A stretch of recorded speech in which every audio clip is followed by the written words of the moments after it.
Vamos colocar em pé, nós vamos fazer uma oração a Jesus. Por favor, se coloque em pé, curve a sua cabeça, feche os seus olhos. Senhor Jesus, obrigado por esse privilégio, por essa oportunidade de estarmos aqui, de compartilhar a Tua palavra. Que o Senhor possa nos abençoar, nos direcionar em nome do Senhor Jesus. Me usa como um canal de bênção para alcançar as necessidades dos nossos ouvintes, em nome do Senhor Jesus Cristo. Amém. Amém? Então nós estamos falando na disciplina hermenêutica, nós estamos falando sobre figuras de linguagem. Bom, nós começamos a falar sobre a alegoria, e aí eu quero iniciar falando a respeito de alegoria. Antes disso, tem duas coisas que eu queria recomendar para vocês. O pastor Marcos Granconato, ele é um pastor bem polêmico por alguns posicionamentos, e outros ele favorece a maior parte da nossa linha de pensamento.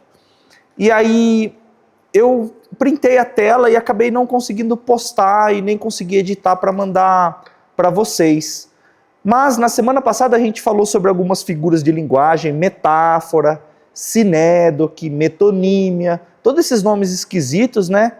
E aí, uma das perguntas que foram feitas para ele é qual era a diferença de interpretação entre o Lutero e o Zwinglio a respeito da Santa Ceia.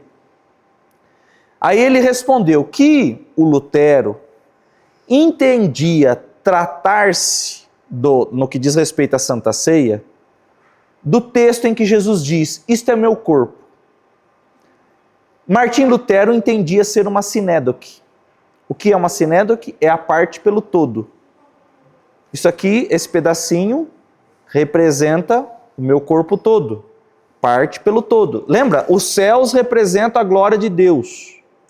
Os céus declaram a grandeza de Deus, a glória de Deus. Não é só o céu. O céu é uma parte do todo, da natureza. É a natureza que mostra a grandeza de Deus. Sinédoque é uma parte pelo todo. Martim Lutero entendia que esse texto é uma sinédoque. O Zwinglio entendia que esse texto, isto é o meu corpo, é uma metáfora. Porque Jesus diz, eu sou a porta. Eu sou o pão vivo que desceu do céu. Até quando ele fala do pão vivo, ele cita o maná. Então, para o Zwinglio, eu sou, isso aqui é meu corpo, é uma metáfora. Para o Martim Lutero, é uma sinédoque. Houve uma reunião entre eles. Os dois sentaram para conversar. Eles alinharam vários pontos da reforma, porque o Lutero fazia uma reforma na Alemanha e o Zwinglio fazia a reforma na Suíça. E eles foram concordando com um monte de pontos. Quando chegou nesse ponto aqui, eles discordaram. Discutiram por várias horas. No fim de tudo, o Zwinglio estendeu a mão para o Lutero e falou assim, independente da nossa diferença nesse ponto, somos irmãos. O Lutero recolheu a mão. Falou, não professamos a mesma fé. Não concordamos com a mesma fé. Siga o seu caminho, seguiremos o nosso. É a primeira cisma do protestantismo. Zwinglio, então, nós temos 4 linhas de pensamento em relação à Santa Ceia. O catolicismo entende que o pedacinho do pão, que é uma hóstia, se transforma no corpo de Cristo. Não é simbólico, é o corpo. Até recentemente ele foi desafiado.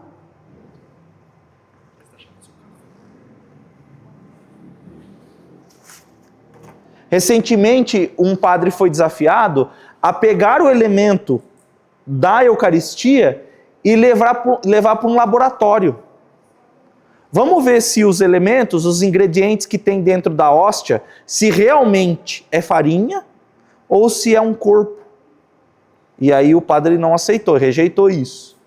Na teologia católica, aquilo ali se torna o corpo de Cristo durante a Eucaristia. É o corpo. Para o luterano, que a maior parte das igrejas protestantes adota o posicionamento de Lutero. A Igreja Católica é transubstanciação.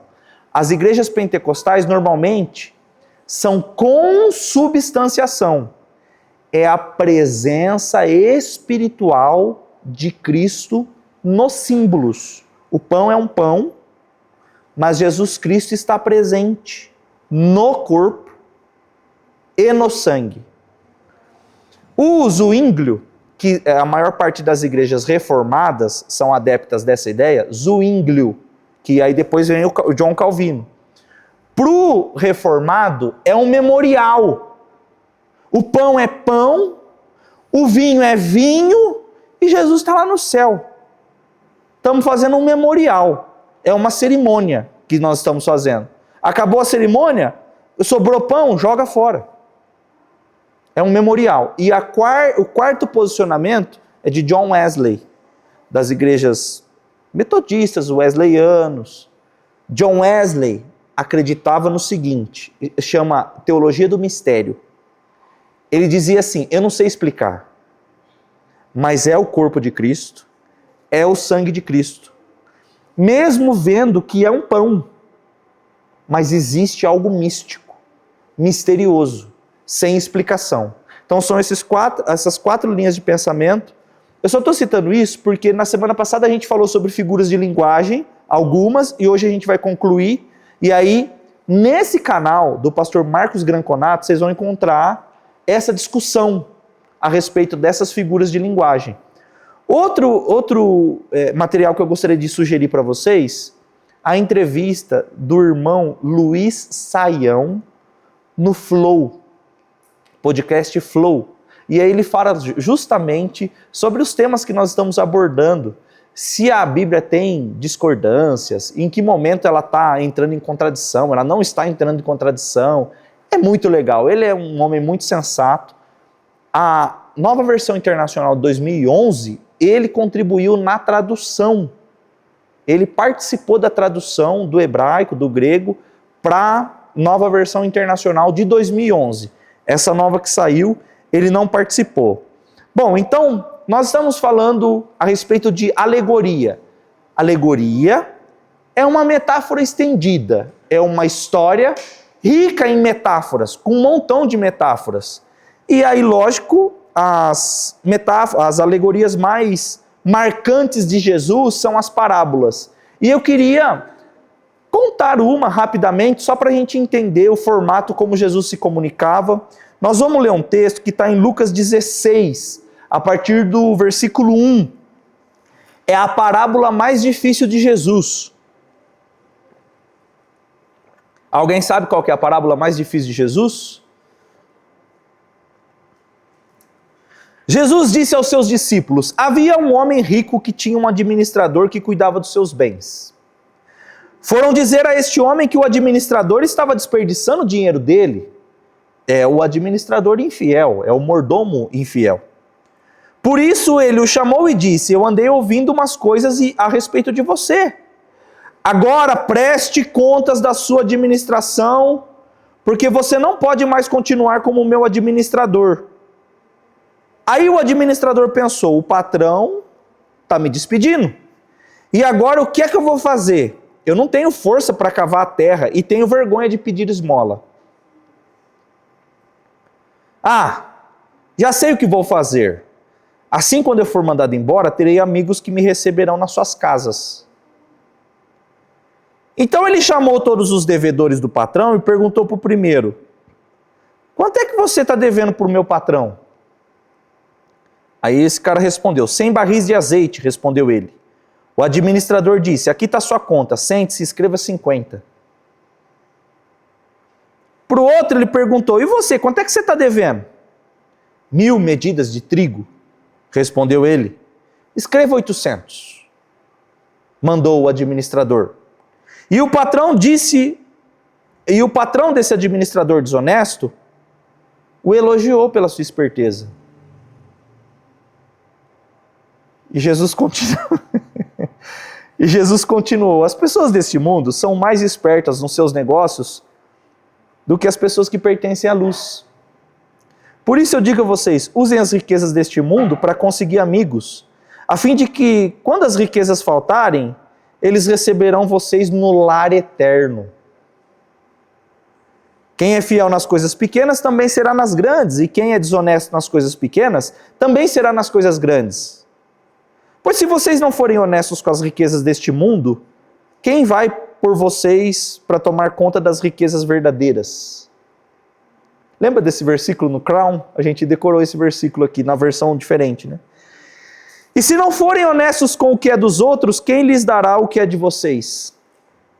Um escravo não pode servir a 2 donos ao mesmo tempo, porque ele vai rejeitar um e preferir o outro.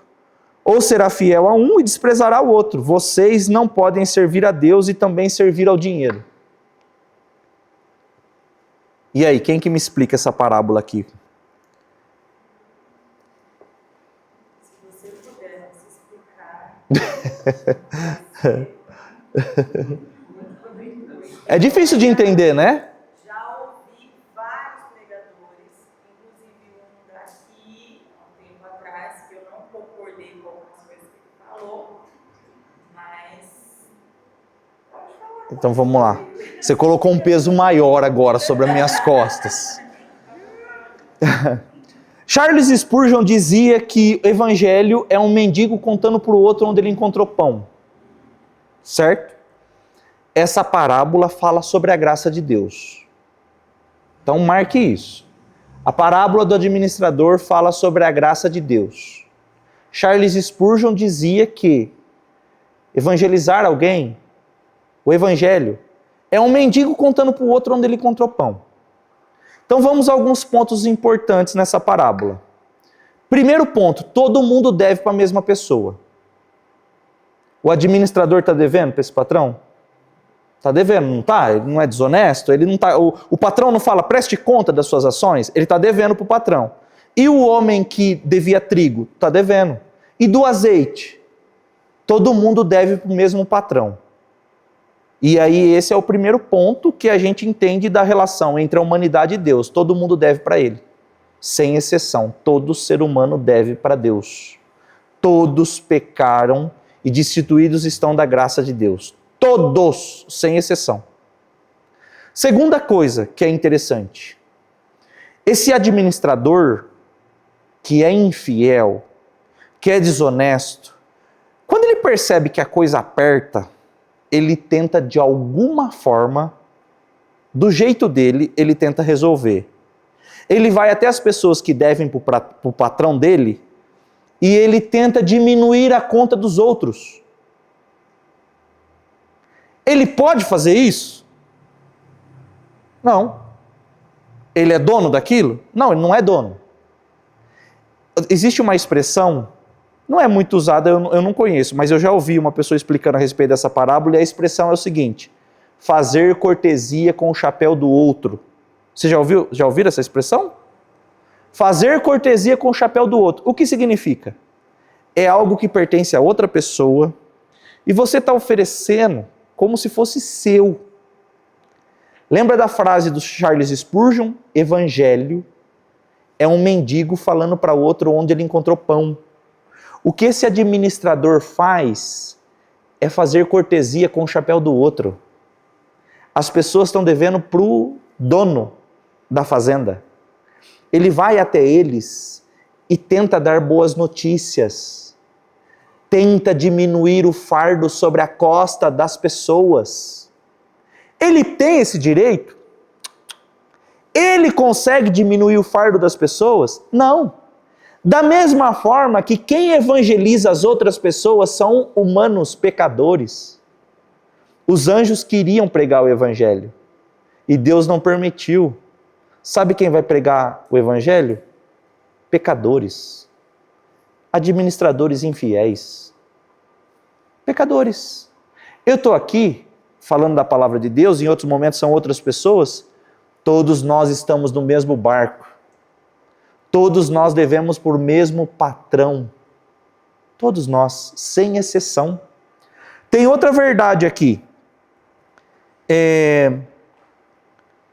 Os nossos esforços continuam sendo insuficientes.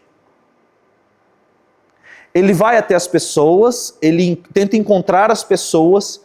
Quando ele consegue encontrar, ele diminui a conta das pessoas, tenta fazer cortesia com o chapéu do outro, Só que o esforço dele e dos demais é insuficiente. Mais uma demonstração da graça. Nada do que fazemos pode nos salvar. Nós dependemos exclusivamente da generosidade do patrão aceitar ou não. E o terceiro ponto, no fim de tudo, depende da misericórdia do patrão. É o patrão, depende da misericórdia dele. Ele que foi misericordioso. Quando fala de azeite e de trigo, fala diretamente do sustento. Gente, nós devemos tudo a Deus, inclusive o nosso sustento, o ar que respiramos, tudo, sem exceção. Essa parábola fala sobre graça. Ele está na visão dele, tentando, ele diz assim, eu vou tentar fazer amigos para encontrar um lar. Aí Jesus diz que é possível utilizar coisas terrenas para encontrar morada celestial. Na parábola, Jesus está falando sobre a graça de Deus, a salvação do ser humano. Aqui, nessa vida, é a nossa oportunidade da gente receber isso e ir morar nas moradas celestiais, eternas. O dinheiro, as riquezas deste mundo, sempre de alguma forma ou de outra, vai ser sujo. Outro ponto que é importante aqui, os filhos das trevas, ele fala que os filhos das trevas são mais prudentes do que os filhos da luz, aqui nessa parábola. Por quê? Muitas vezes os cristãos ficam aguardando uma resposta mística de Deus. Ao invés de se empenharem naquilo que podem fazer, que podem desenvolver, eles ficam aguardando algo sobrenatural. Já viu a história do homem que estava na ilha e clamava por Deus por socorro, ele estava perdido? Deus, me livre dessa ilha! Aí passou o navio, não, muito obrigado, eu estou aguardando Deus me livrar dessa ilha. Aí passou o avião, não, eu estou aguardando Deus me livrar. Aí passa um monte de gente, passa um balão, aí ele morre, chega no céu, Deus, eu te pedi ajuda porque o Senhor não me ajudou. Aí ele falou, eu te mandei um avião, um balão, um navio, eu mandei um monte de gente salvar você e você não quis. Os filhos das trevas, como não confiam em Deus, esses caras levantam cedo, vão dar um jeito, mesmo que desonestamente, mas eles tentam dar um jeito de trazer sustento para si, para acumular riqueza. Não quer dizer que acumular riqueza e ser desonesto está certo. O ponto é a forma como o ser humano tem que lidar com coisas naturais. Porque tem coisas que a gente vai ter que fazer, vai ter que resolver. Um dia, meu filho, eu tenho 2 filhos, o meu filho mais velho engasgou, meses de vida. Na hora, Senhor Jesus, eu catei ele e desengasguei. Entende? Se eu ficasse esperando um anjo, surubim, colocar o dedo na garganta dele. Entendem? Os filhos das trevas, muitas vezes, são mais prudentes do que os filhos da luz. Satisfeita com essa explicação, irmã? Ou não? Tô brincando, deixa pra lá. Bom, seguindo as nossas figuras de linguagem, nós falamos então sobre uma das alegorias, uma das parábolas. Gente, na minha conta é 39, não só na minha, muita gente conta assim, então tem muita alegoria, muita coisa legal para vocês verem a respeito de parábola. Vamos para a próxima figura? Tipo. Tem gente que fala assim, né? Tipo assim. O que é um tipo? Tipo é um objeto, uma pessoa, ou um evento, ou uma instituição do Antigo Testamento que aponta de forma profética para uma realidade maior do Novo Testamento. Por exemplo, a Arca da Aliança. A Arca da Aliança é uma sombra de algo que viria no Novo Testamento, a presença de Deus dentro da gente. A Arca da Aliança tinha que ser feita de madeira de acácia. Acácia é uma madeira encontrada no deserto. é uma madeira cheia de nó. Ela não é boa para a maior parte das atividades. Ela é boa para ser queimada, sinceramente. É uma madeira do deserto, encontra em abundância no deserto. Mas Deus falou, vocês vão fazer a arca de acácia, cheia de nós, distorcida, difícil de lidar, rígida. Essa madeira representa o ser humano. E vocês vão revestir de ouro, que é um material perfeito, material puro, não se contamina e é precioso. A Arca da Aliança é um tipo da presença de Deus no ser humano. O tipo é uma sombra. Então, se você olhar para a sombra da sua mão, vai ter 5 dedos. Vai ter a forma dos seus dedos. Mas o tipo não tem a mesma textura da mão. Não tem a cor da mão. Não tem a realidade da mão. É uma sombra. O que acontecia na antiga aliança, Guilherme, é um tipo do que acontece na nova aliança. Quando eu olho para os elementos da nova aliança, eu chamo de antítipo. A sombra é o tipo. A realidade é o antítipo. A sombra da mão é o tipo. A mão é o antítipo. A serpente de bronze elevada no deserto por Moisés é o tipo. Jesus erguido na cruz é o antítipo. O tabernáculo levantado no meio do deserto é o tipo. Jesus Cristo, o templo superior, eu vou destruir e reconstruir em 3 dias, é o antítipo. A maior parte das figuras, inclusive, normalmente apontam para Jesus. Ou para outras realidades, sim, a igreja, por exemplo, a congregação de Israel. Israel é um tipo e a igreja é um antítipo, certo? Mas normalmente tem relação com Jesus. Bom, alguns exemplos de tipo e antítipo. Adão é um tipo de Cristo. Cordeiro da Páscoa. O cordeirinho tinha que ser morto 3 horas da tarde. Que hora Jesus morreu? 3 horas da tarde, na sexta-feira. Gente, é tão... Olha, que dia que Jesus entrou em Jerusalém? Na última semana, a entrada triunfal. Que dia que ele entrou?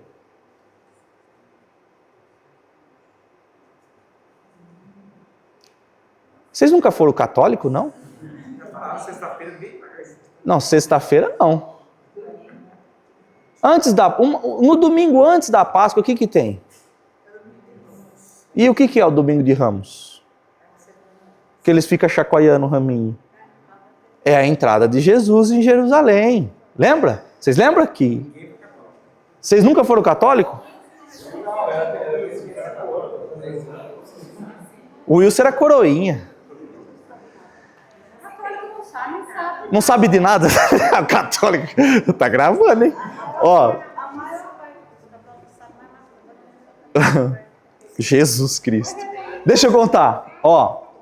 Jesus entrou no domingo, é a entrada triunfal. Ele entrou em Jerusalém e ele passa essa semana em Jerusalém ou nos arredores de Jerusalém.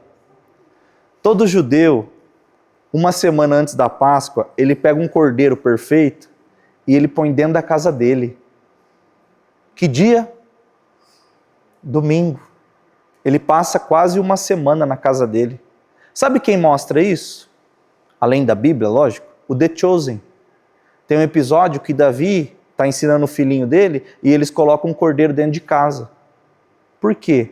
Esse cordeiro vai conviver com os moradores da casa, ele vai conviver com os moradores da casa e ele vai absorver os pecados dos moradores da casa. Jesus entra em Jerusalém bem no dia que o cordeiro da Páscoa entrava na casa de todo judeu. No dia do sacrifício do cordeiro, Jesus é morto no horário do sacrifício do cordeiro. Sensacional, né? O cordeiro é um tipo de Jesus. E o Jesus é um antítipo do cordeiro. O tabernáculo, sacerdócio levítico, Melquisedeque. Tem duas pessoas na Bíblia que são chamadas de rei e sacerdote. Jesus é o rei dos reis e o sumo sacerdote perfeito. O segundo, Melquisedeque.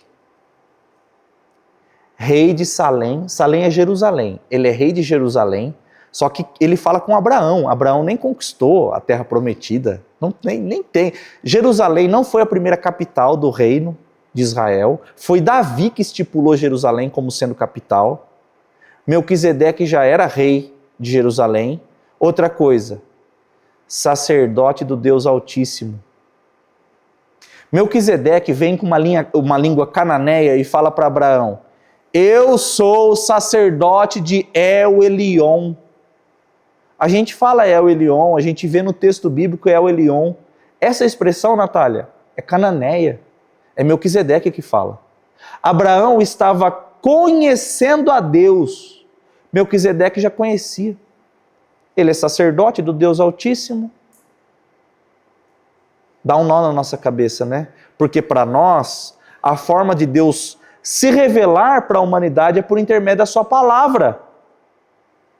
Deus está tentando se revelar a Abraão, mas ele também está tentando se revelar para um montão de gente ao mesmo tempo.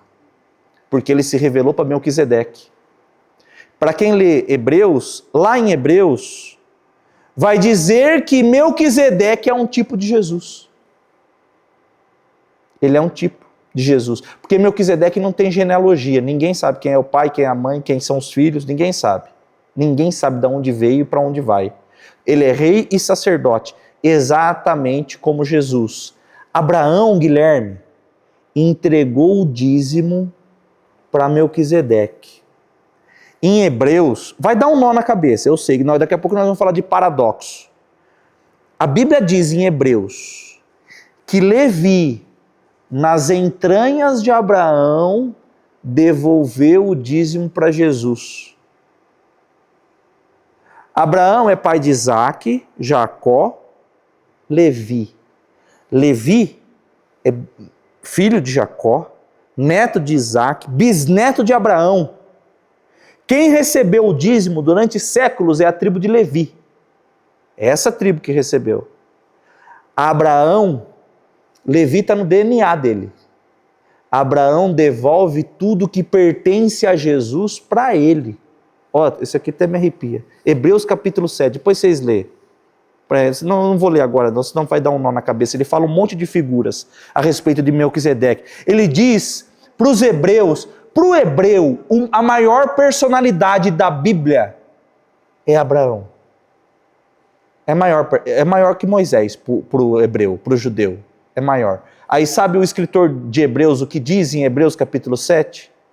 Melquisedeque é maior que Abraão. Porque Abraão entregou o dízimo para ele. Devolveu o dízimo para Jesus. Então, durante séculos, o dízimo pertenceu à tribo de Levi, mas não pertence a eles. Pertence a Jesus, figurado em Melquisedeque. Melquisedeque é um tipo, é uma sombra, representa, aponta, diz sobre Jesus. Jesus é um antítipo de Melquisedeque. A Arca de Noé é um tipo a respeito da salvação da humanidade. O arrebatamento da igreja é descrito com características semelhantes ao dia do dilúvio da Arca de Noé. Jonas no ventre de um peixe é um tipo de Jesus. Jesus fala disso.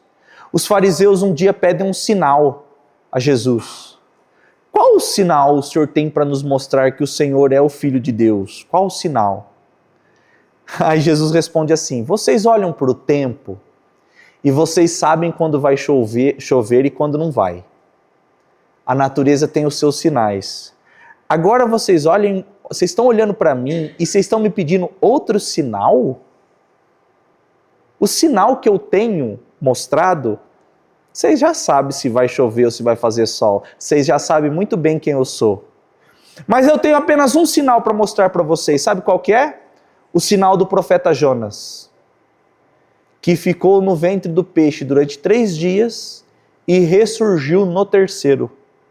Jesus está predizendo a sua morte e ressurreição.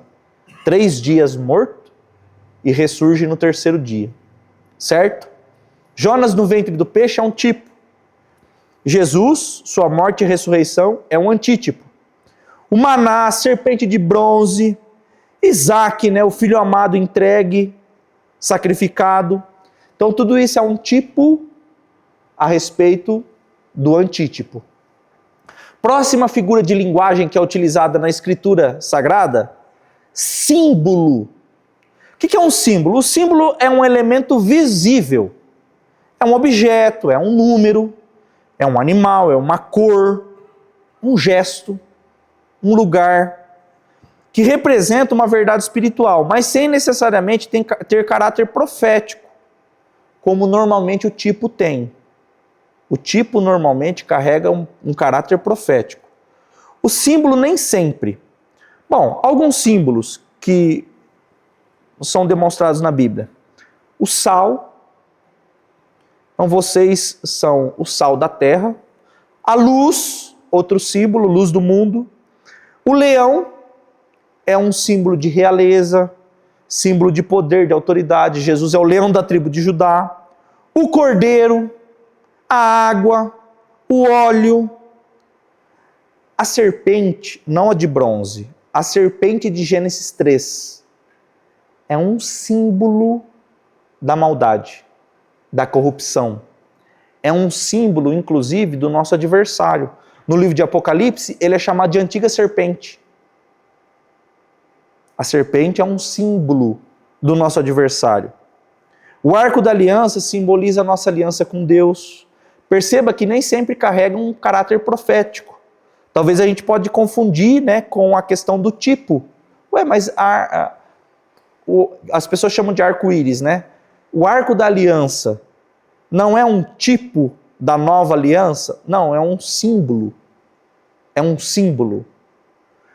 O chifre, vocês vão ver em Daniel capítulo 7, não dá para a gente ler. Daniel e Apocalipse, o livro da revelação de João, estão interligados em vários sentidos.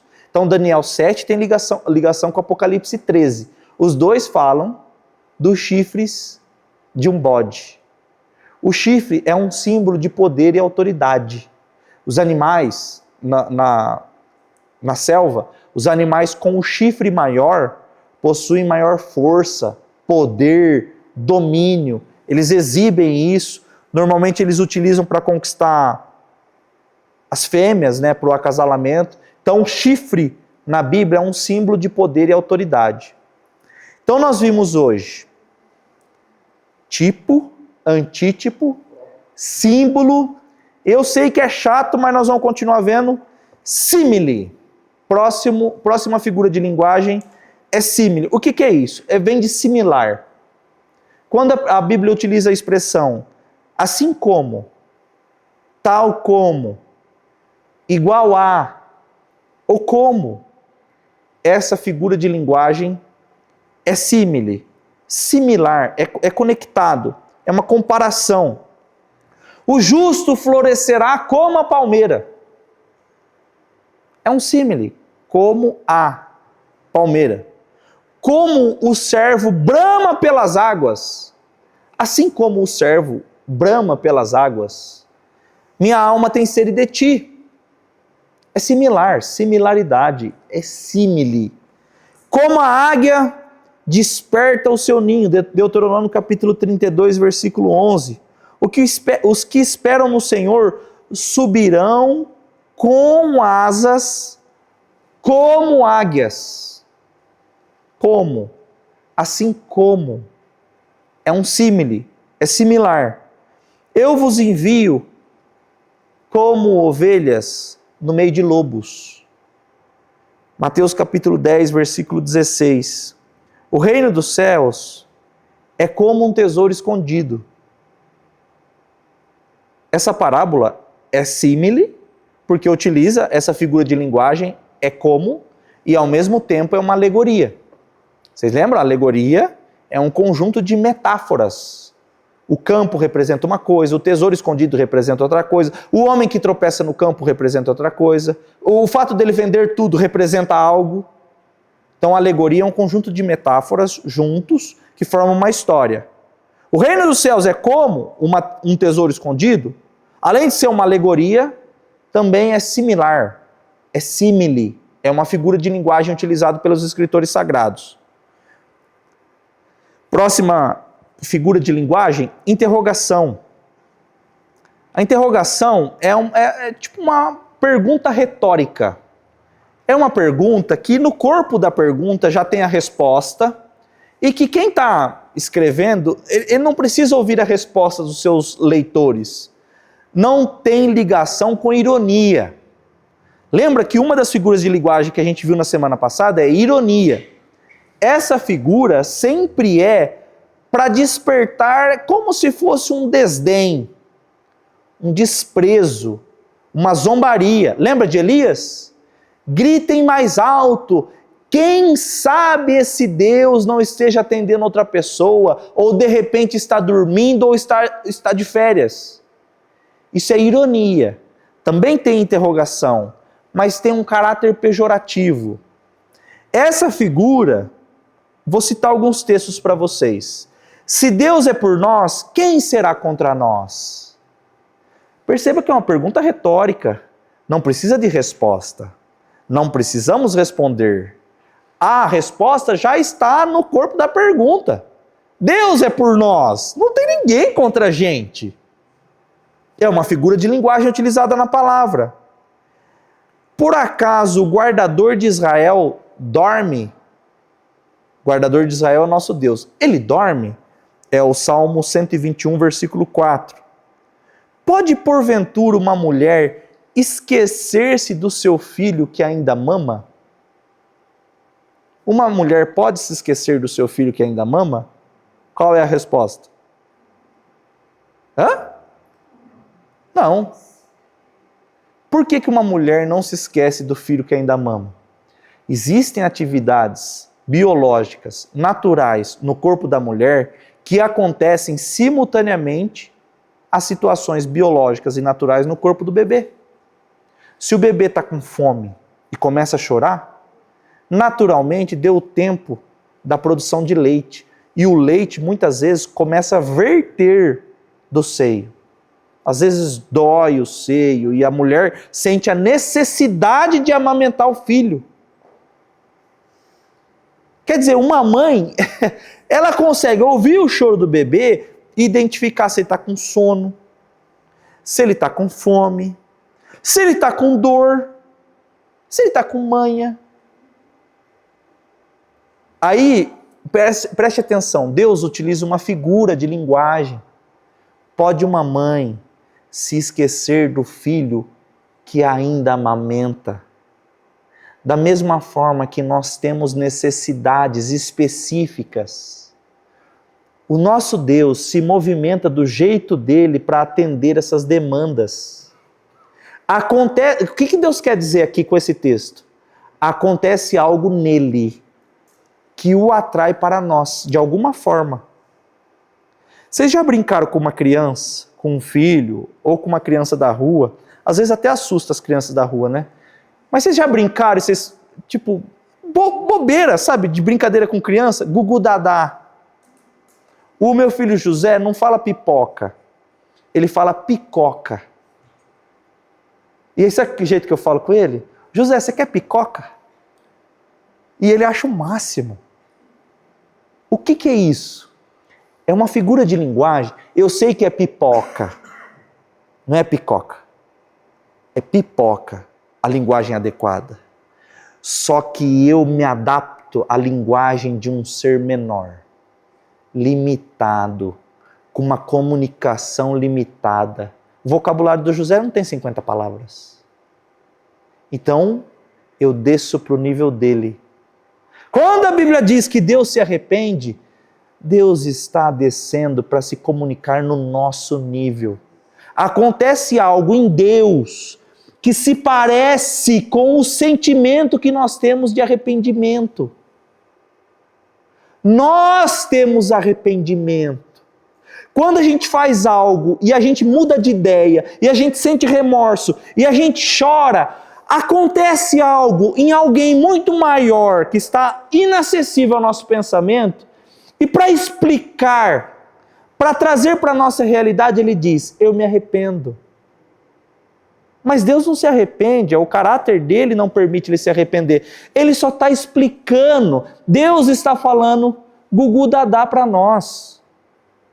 É isso que ele está dizendo. Em Jeremias capítulo 29, a partir do versículo 33, ele diz assim: vocês virão a mim, passarão a orar e eu vos ouvirei. Eu me deixarei ser encontrado por vocês. Eu me deixarei. Deus está fora do nosso alcance. Não está no alcance do ser humano. É Ele que desce no nosso nível. É Ele que fala a nossa língua. É Ele. Ele que deixa ser encontrado. Essa figura do pai que está atrás da cortina, eu já fiz isso diversas vezes com os meus filhos. Meus filhos não conseguem me encontrar e eu nem sou um exímio jogador de esconde-esconde. Vocês acham que eu consigo me esconder tão bem que eles... Vocês acham que eu sou tão rápido assim que eles não conseguem me encontrar? Aí perde a graça para eles.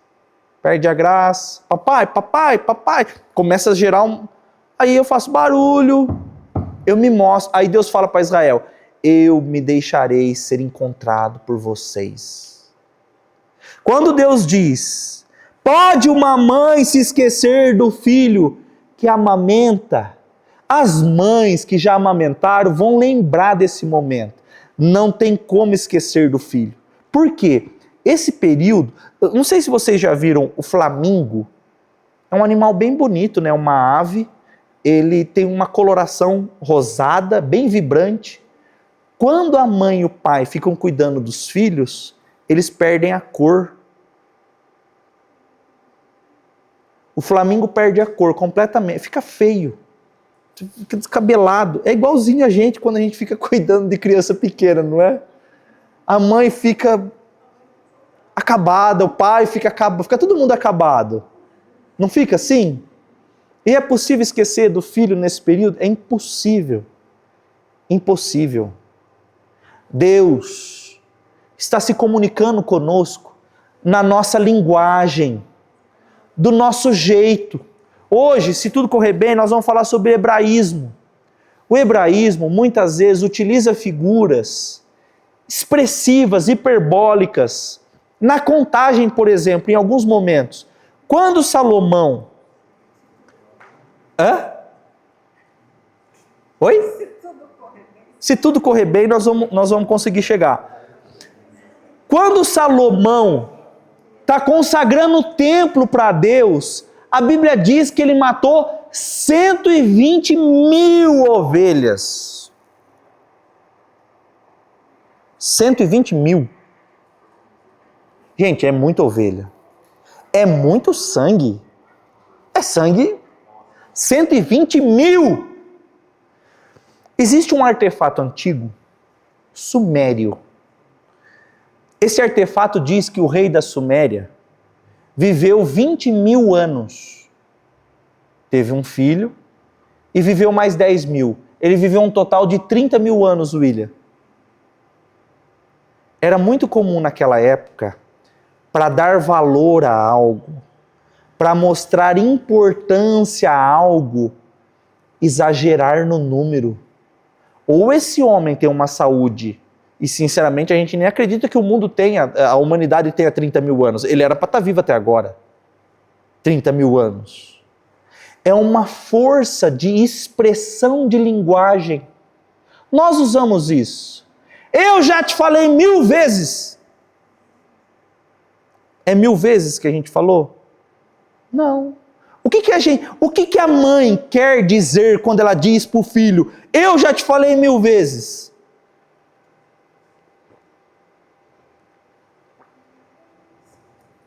Vocês não querem responder hoje?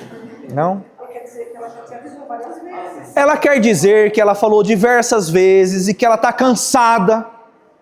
Perceba que essas figuras de linguagem fazem parte do nosso cotidiano. Algumas figuras que estão na Bíblia, Kevin, precisam ser explicadas. precisam ser compreendidas, porque tem uma distância temporal, entende?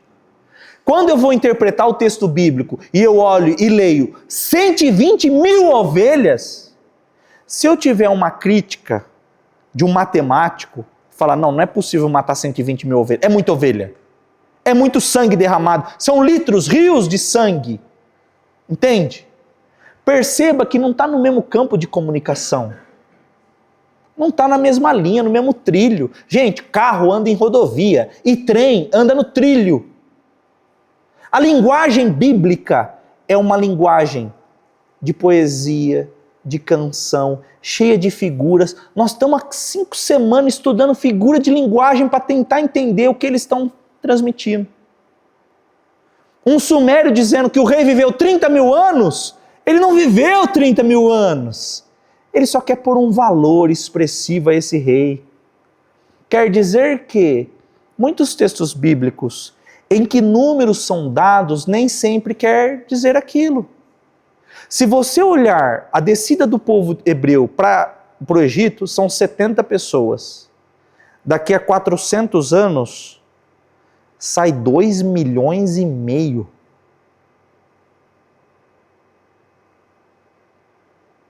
A maioria dos estudiosos não concorda que saiu 2 milhões, porque é 600 mil chefes de família. 600 mil chefes de... Se você põe uma mulher e 2 filhos, vai dar 2,5 milhões de pessoas a partir de uma origem de 70 pessoas. Você está dizendo que a Bíblia é mentirosa e que a Bíblia tem defeitos? Não. Eu estou dizendo que os escritores sagrados utilizam figuras de linguagem semelhantes a nós. Nunca mais eu vou ver um jogo de futebol do meu time. O que quer dizer quando eu digo isso? Quer dizer que eu estou decepcionado com o meu time. E é verdade que eu nunca mais vou assistir? Não, o próximo jogo eu vou estar lá assistindo. Nunca mais vou na igreja, nunca mais vou no ensino bíblico, nunca mais vou orar, eu nunca mais contribuo. A gente é cheio disso, cheio dessas linguagens. Lembrando que o Luiz Saião fala muito disso daí, disso que eu estou falando com vocês, tá? Bom, interrogação agora, apóstrofe. Oh meu Deus, cada nome esquisito, né? Bom, o que é o apóstrofe? O apóstrofe é uma figura de linguagem em que o autor interrompe o assunto que ele está falando de um discurso normal e ele dirige diretamente a alguém. Eu utilizo muito a apóstrofe sem saber. Você já percebeu que eu estou dando aula e daqui a pouco, Miriam. E aí, eu estou falando só com a Miriam? Não, estou falando com todo mundo, mas é um artifício para chamar atenção, é um apóstrofe. Você está falando com o todo e pega uma parte. Bom, vamos ver alguns versículos. Ó morte, onde está o teu aguilhão? Nesse texto, em Romanos, em 1 Coríntios capítulo 15, Paulo está falando sobre a ressurreição. Esse é o tema. Então ele está falando sobre, descrevendo a ressurreição e de repente ele direciona a conversa para a morte. Ele cita a morte. Isto é um apóstrofe. Jerusalém, Jerusalém, que mata os seus profetas. Mateus capítulo 23, versículo 37. Jesus está discorrendo uma conversa a respeito dos fariseus e ele foca em uma cidade. Então, o apóstrofe é uma conversa normal, uma narrativa, uma descrição em que é citado diretamente alguém, alguma coisa ou algum lugar. Então, o que é o apóstrofe? É uma invocação direta de alguém, geralmente com forte emoção. Pode ser dirigido a Deus, pode ser dirigido a pessoas, a natureza, cidade ou até a conceitos. Próxima figura de linguagem, antítese. Ô Jesus! A antítese é uma figura de linguagem que consiste em aproximar palavras, ideias ou conceitos opostos dentro da mesma frase. Existe a tese e a antítese. Antitese. Na nossa língua parece que são duas coisas que não tem nada a ver, tese e antítese. Mas é tese e antitese. Na mesma frase, algumas figuras parecem entrar em contradição. Os que semeiam com lágrimas, chorando, cegarão com alegria. Tese e antítese. Porque o salário do pecado é a morte, mas o dom gratuito de Deus é a vida eterna. A morte é a antítese, triste, é o pecado, e a vida eterna é a tese. Estreita é a porta, largo é o caminho. Percebe? Tese e antítese. Ainda que esteja no vale da sombra da morte, não temerei. Tese, antítese. Na mesma frase, figuras de linguagem se opõem entre si. Eu estou num vale de trevas e morte e não vou ter medo. Não, vale de trevas e morte é para ter medo, é para ficar com medo. Não, mas o salmista diz que o Senhor é o pastor dele, então ele não vai ter medo. Tese e antítese. Deus resiste aos soberbos, mas dá graça aos humildes. Então, o que é a antítese? É o contraste claro entre duas ideias opostas para reforçar uma mensagem central. Próxima figura é o clímax. Clímax ou gradação. O que seria o clímax? É uma linguagem que o autor organiza uma série de ideias em ordem progressiva, que vai crescendo, até chegar no objetivo principal que ele gostaria. Existem progressões claras, existe uma ideia que cresce ou que decresce em força. É muito usada por Paulo nos Salmos e em Provérbios. Vamos ver alguns exemplos. E aos que predestinou, a esse chamou, aos que chamou, justificou, aos que justificou, glorificou. O que é isso? Clímax, vai crescendo a ideia. Ele vai dando exemplos e a oração que ele está montando vai se desenvolvendo, se desenrolando até chegar no clímax. Pedi, dar-se-vos-á. Buscai e achareis. Batei e abrir-se-vos-á. Normalmente o clímax, tem 3 figuras colocadas. Não 100%, mas a maior parte das vezes. O Salmo capítulo 1, versículo 1, é uma progressão do clímax mais anticlímax, do pecado. Não anda, quem que é o justo no caso? Que não anda no conselho dos ímpios, que não se detém no caminho dos pecadores, nem se assenta na roda dos escarnecedores. Lembra de 3 figuras? Roda dos escarnecedores, caminho dos pecadores e conselho dos ímpios. A vereda do justo é como a luz da aurora, 1, que vai brilhando mais e mais, 2, até ser dia perfeito, 3. Vossos filhos profetizarão, 1. Vossos velhos sonharão, 2. E vossos jovens terão visões, 3. Clímax. As colocações vão se colocando até que chega no ápice da frase. Próxima figura é um provérbio. Bom, o provérbio normalmente é o mais conhecido entre nós. Diz respeito a um conselho. Nós temos um livro inteiro, o livro de provérbios. Alguns exemplos. O temor do Senhor é o princípio da sabedoria. A resposta branda desvia o furor. Então, se alguém responder rispidamente para você, a Bíblia diz que a resposta ríspida suscita ira. Fernanda, o que foi? Aí, percebe? Se isso acontece, normalmente já... Por que você falou assim comigo? Quem você está pensando que eu sou? E aí vai piorando. O provérbio diz, a resposta branda desvia o furor. Guilherme! Pois não, Senhor.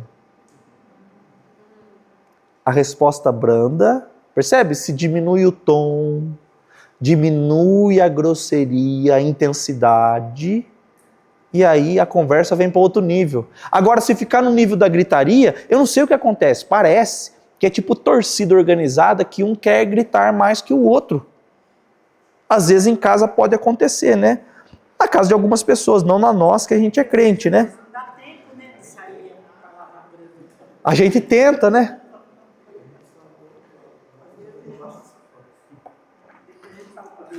Olha que bonito, Provérbios 16:8. Melhor é o pouco com justiça do que grandes rendas com injustiça. O preguiçoso deseja e nada alcança, mas o diligente será próspero. Assim como o cão volta ao seu vômito, o insensato repete a sua tolice. Tudo isso são provérbios da palavra de Deus. Próxima figura de linguagem, acróstico. O acróstico, normalmente, ele é usado como poema. Nós temos alguns exemplos na Bíblia, não são muitos. O Salmo 119 é um exemplo de acróstico. O que é um acróstico? Se eu pegar o meu nome, Everson, e colocar ele em pé, e cada letra do meu nome eu escrever uma palavra, eu faço um acróstico. Quando eu era criança eu tive que fazer uma atividade assim, Everson. Então eu pus, aí recentemente até minha mãe me mostrou. Everson, eu coloquei E de elegante, eu era criancinha. Criança E de elegante. Eu não lembro os outros, eu sei que o N era de nadador. N de nadador. Não sei de onde que eu tirei isso. Mas o acróstico é você pegar diversas letras e através dessas letras formar frases ou palavras. O Salmo 119 é um acróstico perfeito. Por quê? Porque ele utiliza as 22 letras do alfabeto hebraico. De que forma? São 22 seções. Cada seção tem 8 versículos. Todos os 8 versículos começam com a letra do alfabeto em sequência. Então a primeira seção, Wagner, começa com a letra Aleph, que é a primeira letra do alfabeto grego. No versículo 9, a primeira letra é o Bet, que é a letra 2 do alfabeto grego. E assim por diante. Gente, como é que um escritor, meu Deus, de uma música, consegue fazer um negócio desse, né? Sem ser pela influência do Espírito Santo. O Salmo 119 é o maior capítulo da Bíblia. São 22 seções, cada seção com 8 versículos. Cada seção começa com uma letra do alfabeto hebraico em sequência. Muito bonito, né?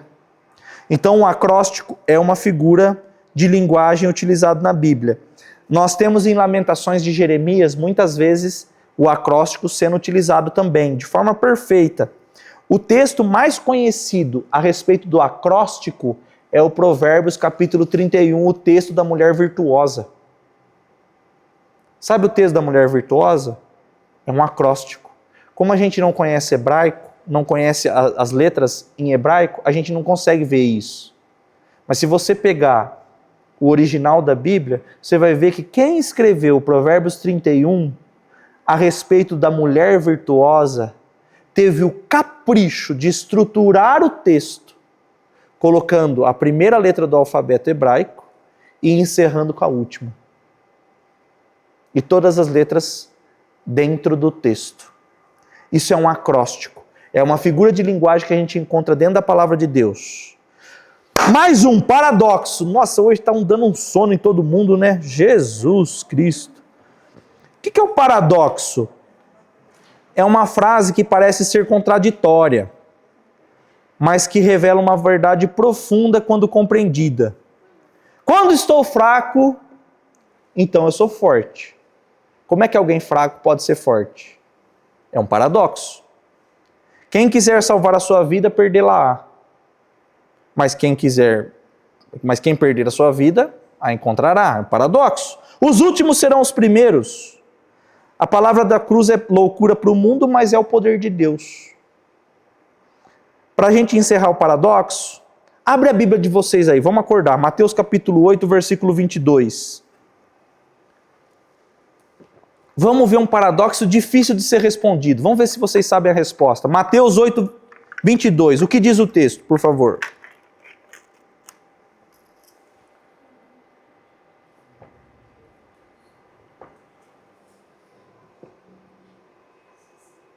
Jesus respondeu, venha comigo e deixe que os mortos sepultem os seus mortos. Põe o 21, ô Henrique. Põe o 20. Jesus respondeu, as raposas têm as suas covas, e os pássaros os seus ninhos, mas o Filho do Homem não tem onde descansar. Próximo, 21. E o outro, que era seguidor de Jesus, disse, Senhor, primeiro deixe que eu volte e sepulte o meu pai. Deixa eu voltar e enterrar o meu pai que morreu. É o que está aí no texto. Versículo 23. 22. Jesus respondeu, venha comigo e deixe que os mortos sepultem os seus mortos. Jesus é contra velório? Então o que quer dizer o texto? Você que está escondido aí, só com o zoinho assim de baixo, assim, ó. Hã? O que quer dizer? Henrique? Não quer quer passar para os universitários? Ninguém tem ideia. Se um macumbeiro perguntar para vocês, o que quer dizer esse texto aqui? O que vocês respondem? Posso falar como eu aprendi? Diga. Nós aprendemos assim, que os mortos, por exemplo, alguém que não servia a Deus, ele é um morto, de repente eu tenho uma coisa mais importante para fazer do que ir no velório desse morto que morreu. Então, não tem importância eu não ir lá. E acho que os mortos não têm seus mortos. Faz sentido. Na cultura hebraica, o que acontecia? O primeiro filho de cada casa tinha uma responsabilidade importante. Depois de 12 meses do funeral dos pais, ele tinha que reunir os ossos. O filho mais velho fazia isso. A palavra aqui no original é a respeito disso. Então, possivelmente, esse homem que tinha que seguir a Jesus e que queria ser um discípulo de Jesus, está usando uma desculpa. Porque provavelmente o pai dele nem morreu ainda. O pai dele nem morreu ainda. Aí ele está falando assim, o senhor me permite aguardar, porque eu sou o primeiro filho, o senhor me permite aguardar o meu pai morrer e eu fazer as atividades fúnebres, costumeiras, ritualísticas da nossa família e sepultar os ossos do meu pai? É isso que o contexto está dizendo. O que está acontecendo aqui? Por isso desse paradoxo. Deixe que os mortos sepultem os seus mortos. Ele não quer seguir Jesus. E ele está com uma desculpa. Você já viu a parábola do grande banquete? Venham para a festa do casamento.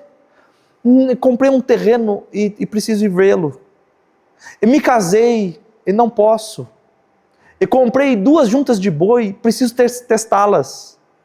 É uma desculpa caprichada, sabe? Sabe quando a gente convida alguém para uma festa e a pessoa tem uma desculpa sensacional? Ah, aconteceu, você não sabe o que aconteceu. O meu cachorro, ele usa a roupa do Superman e ele estava em cima do telhado e aí ele pulou e virou uma borboleta e desculpa, eu não pude ir na festa. Esse discípulo aqui está falando isso para Jesus. Eu quero fazer uma atividade fúnebre, ritualística. Aí Jesus, fala sério, né? Você quer ficar esperando seu pai morrer daqui 1 ano, aí você vai poder me seguir? Não tem gente que é assim? Ou vamos comigo para a igreja? Eu não tenho tempo. Eu estou fazendo faculdade. Eu trabalho em 2 empregos. Eu sou o Július. Eu trabalho em 2 empregos. Eu não posso agora. Entendeu? Eu cuido da minha avó. Minha avó está doente. Minha avó está grávida, luta capoeira. É um monte de desculpa da avó que faz jiu-jitsu e sempre tem alguma desculpa. Aí a gente lê o texto. Outro dia a Amanda perguntou, nossa, Jesus não deixou o coitadinho enterrar o pai dele. Porque para nós, o que é o velório? Tipo assim, uma pessoa morre, a gente vai no velório. Os velórios diminuindo agora, né? De tempo. Como que era antes da pandemia? Normalmente passava a noite, não era? Outro dia eu vi uma mulher, gente, para mim, foi um choque de cultura.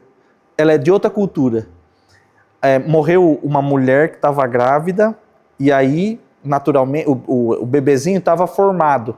Eles tiraram o bebezinho e colocaram nos braços da mãe e tiraram foto. Não é um choque para nós?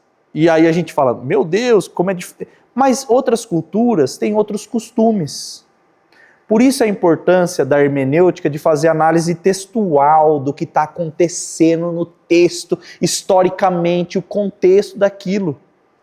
Certo? O que esse discípulo está querendo fazer é arrumar uma desculpa bonitinha. Parece ser importante, mas não é verdadeira. Por isso que Jesus diz, deixa os mortos sepultarem seus mortos. É dura? Mas eu conheço pessoas cristãs que não vai em velório de católico e usa esse sermão. E tá errado, né? Já ouvi várias vezes falar, deixa que os mortos não tenham seus mortos. Vamos lá, é conhecido da gente. Não, no caso, como assim, tipo, morreu o ímpio. Isso. E usa esse texto para dizer, como é o ímpio, deixa que os mortos... Os mortos não tenham seus mortos. Eu sou cristão, não uso velório dele. Eu já ouvi muitos cristãos. E é triste. É triste e é uma das dinâmicas de tudo que a gente vem estudando e aprendendo. Olha só, gente, que importante. Ela está mencionando que, em alguns casos, algumas pessoas consideram pessoas que morreram em outra fé, outra religião, ímpios, pessoas que não temem a Deus. E as pessoas não vão no velório, não vão no enterro, utilizando esse versículo, deixe que os mortos sepultem seus mortos. Mas o texto quer dizer isso? Não. Jesus não proibiu o velório. Certo? Não proibiu. Para a gente encerrar, figuras de linguagem, hebraísmo. Hebraísmo é dar nome a povos baseados no nome do patriarca, de quem começou. Israel tem o nome de Israel porque Jacó teve o nome mudado. Jacó chamava Jacó até ter um encontro com o anjo do Senhor e passou a ser chamado Israel. Na cultura, no hebraísmo, a figura de linguagem hebraísta, dar nome às pessoas de acordo com a sua identidade. Jacó nasce segurando o calcanhar de Esaú. Na cultura deles, entenderam que ele estava tentando roubar a primogenitura. Um bebê recém-nascido sabe o que é primogenitura? Não. Aí passa a vida inteira falando que Jacó era mentiroso e enganador. Sabe com quantos anos Jacó engana seu pai? Quem sabe? Quantos anos Jacó tinha que ele colocou o pelo no braço e foi lá enganar o pai dele cego? Ele era jovem, ele tinha 70 anos. Um mocinho, né? Para ter uma atitude dessa. 70 anos. Hã? E o Wilson? Mas o Wilson tem mais de 70.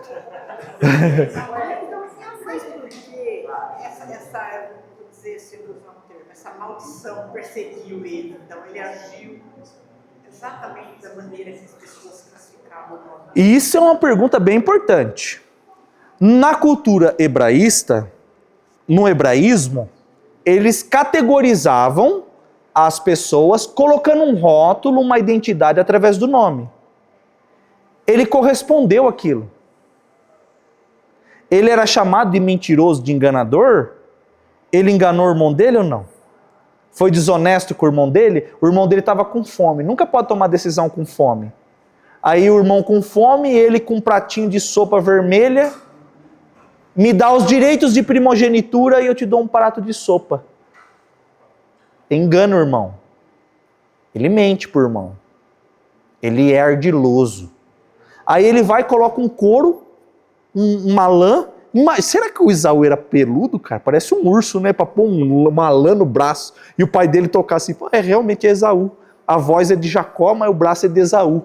Meu Deus, ele tinha um urso em casa. Aí, ele faz tudo isso enganando um cego. Um cego. O pai dele. Aí ele foge. Para onde ele foge? Ele chega em outra cultura, outro mundo, outro tudo. Aí ele chega, opa, aquela moça ali é bonita, eu quero casar com aquela moça. Você vai ter que trabalhar 7 anos. Ô, trabalho? Aí ele trabalha, no 7º ano, dia do casamento, vinho nele.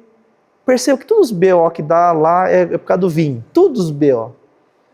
Vinho, vinho, vinho. E aí dá a mais velha em casamento. Isso é muito importante quando a gente fala de casamento. Por quê? Porque o casamento é choque de 2 realidades. Na cultura dele, a mais velha não tinha que casar para a mais nova casar. Mas na cultura do Labão, tinha que ser a mais velha a casar. Não era só a mais velha, mas era a mais feia. E aí, a gente está falando assim, mas é muito triste a história de Leia, né? Porque ela se casa, o pai dela dá a mão dela para um homem bêbado se casar, e aí tem a intimidade, a noite de núpcias. No dia seguinte, quando o homem acorda, aí ele olha assim e fala, Deus que me livre, não era você não. Não era você. E para ela é um sentimento muito ruim, né? Muito triste, não é? Muito triste para ela. E aí os nomes... Hã? Já se matava? Bom, para a gente encerrar então o hebraísmo. Então, ele se mantém nessa condição. Como é que a gente rompe com esses dogmas, com esses paradigmas, com esses rótulos? Crendo em Jesus Cristo. Obedecendo. Como é que uma maldição é quebrada? Eu preciso proferir palavras. Vamos pegar aqui, então, agora eu declaro que toda maldição está quebrada, mas eu sou desobediente. Essas maldições serão quebradas? Sabe o que quebra maldição? Obediência. Sexta-feira eu preguei na célula, quem tiver oportunidade de assistir, está no canal do YouTube. O título é Nenhum Moabita.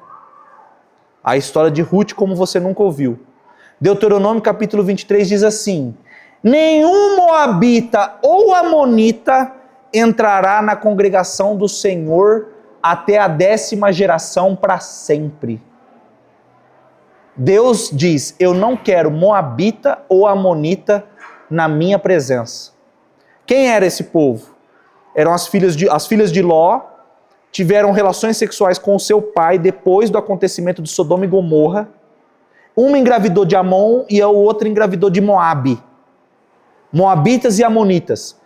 Ambos eram povos terrivelmente maus, sacrificavam crianças, violentavam mulheres.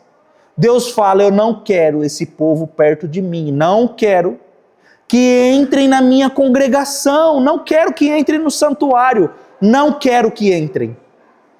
Perpetuamente. Perceba?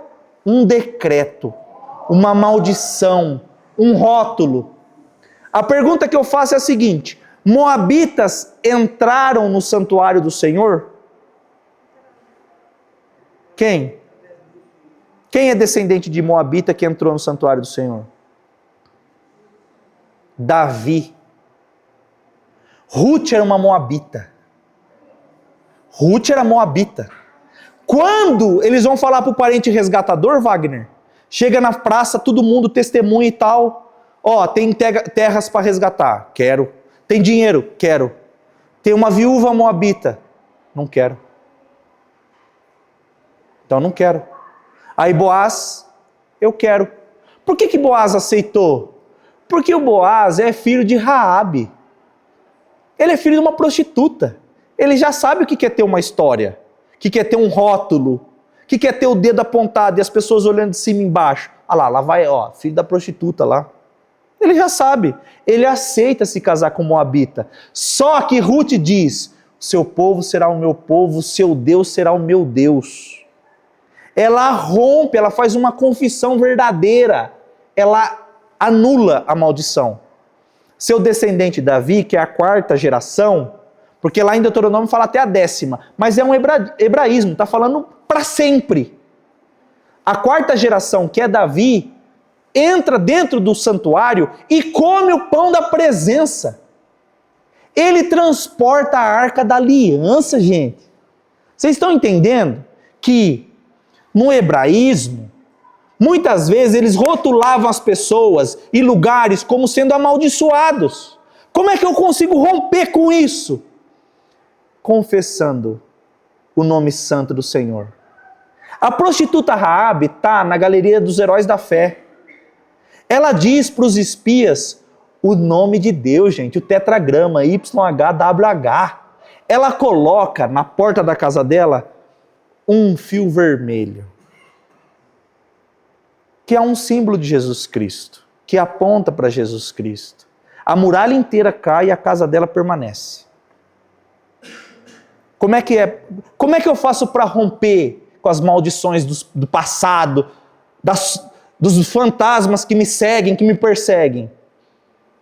Confessando o nome de Jesus Cristo. Crendo em Jesus Cristo. Dessa forma. Sabe quem é descendente de Davi? Jesus. Deus escolheu essa linhagem para mandar o filho dele. De adúlteros, de ladrões, de pecadores, de prostitutas, de moabitas. Nessa genealogia, Deus mandou seu filho. É possível romper com as maldições ou não? Muito bem. Aí quem quiser assistir tem lá no YouTube lá. Everson Fernando. Vamos nos colocar em pé para a gente agradecer a Jesus. Acabamos figura de linguagem, hein? Que benção. Glória a Deus. Meu Deus, ninguém aguentava mais esse negócio, né?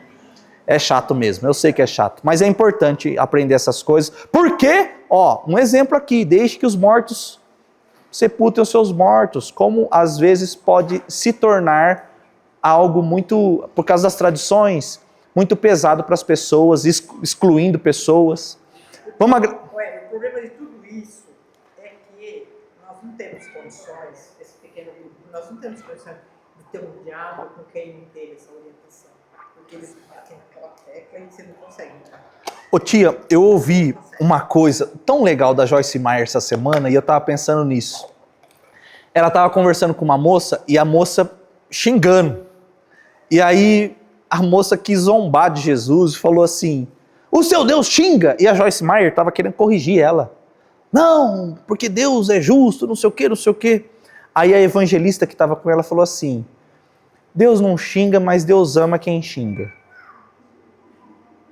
A evangelista falou: Deus não xinga, mas Deus ama quem xinga. Aí qual que era a aplicação da Joyce Meyer? Às vezes a gente quer limpar o peixe antes de pescar ele.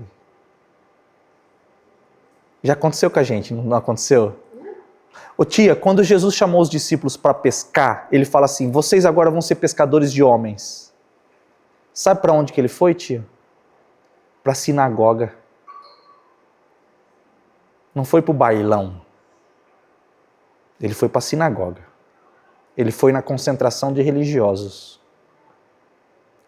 Quando a gente fala de pescadores de homens, a gente acha que as pessoas que precisam ser pescadas pelo Espírito Santo estão lá no mundo agora, e realmente precisam.